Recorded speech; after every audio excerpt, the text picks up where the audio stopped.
பாருங்களேன், இன்னைக்கு அம்மனுக்கு வந்து நான் இது கஞ்சி காய்ச்சிரும். இந்த பாருங்க, ஃபஸ்ட்டு இந்த பாசி பருப்பு பாருங்க வறுத்து இதோ இதில் போட்டாச்சு பாருமா. இதோ இதில் வந்து வச்சுருக்கு பாருங்க.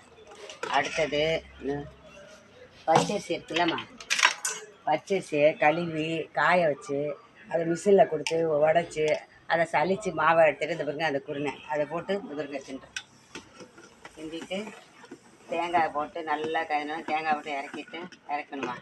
இது அம்மனுக்கு நாங்கள் செய்கிறோம். இங்கே பாருங்கம்மா, இந்த உப்பு போடுறோம் பாருங்கள். கஞ்சி ரெடி ஆகிடுச்சுமா. இந்த பாருங்க அதுக்கு உப்பு போட்டு இந்த இறக்க போகிறேன். இறக்கையில் தேங்காய் பூ இந்த இது போட வேண்டியதாம்மா. இந்த பாருங்க, இது பார்த்தீங்களா, பாசி பருப்பு இது எல்லாம் பாருங்க நல்லா இருக்குது பாருங்க மலர்ந்து. இதை இறக்கி வச்சிட்றேம்மா. அதுலேருந்து ரெடி ஆகிடுச்சு. இங்கே வந்து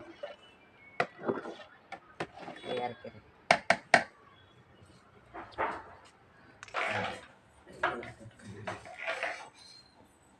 அம்மா. இங்கே பாருங்கள், இந்த ஒரு கஞ்சி ரெடி ஆகிடுச்சு பாருமா. நாங்கள் வந்து எங்கள் அம்மா வீட்டுலாம் இப்படிதாம்மா வைப்பாங்க. என்னென்னா இந்த பாருங்க பச்சரிசியை உடச்சி பாசி பருப்பு போட்டு இதெல்லாம் வந்து நாங்கள் இப்படிதாம்மா வைப்போம். பாருங்க தேங்காய் திருவல் பாருங்கள், தேங்காய் திருவல் போட்டுருவோம். இறக்கி வைக்க போட்டுட்டு இதோ 2 அம்மா பத்திரி அதில் போட்டுருவோம் பாருங்கம்மா. இந்த ஒரு அம்மனுக்குமா, எங்கள் தெருவில் இருக்க மாரியம்மனுக்கு நாங்கள் வந்து இன்றைக்கி ஊற்றுறோம்மா. இந்த பாருங்க சாப்பிடுவாங்க. கஞ்சி சாப்பிட்டுட்டு பார்த்துட்டு சொல்லுங்கள். நல்லதே நினைங்க, நல்லதே நடக்கும். அம்மனுக்குமா, இந்த மாரியம்மன் பக்கத்தில் இருக்குது, அந்த சாமிக்கு இப்போ கொண்டு நாங்கள் ஊற்றிடுவோம்.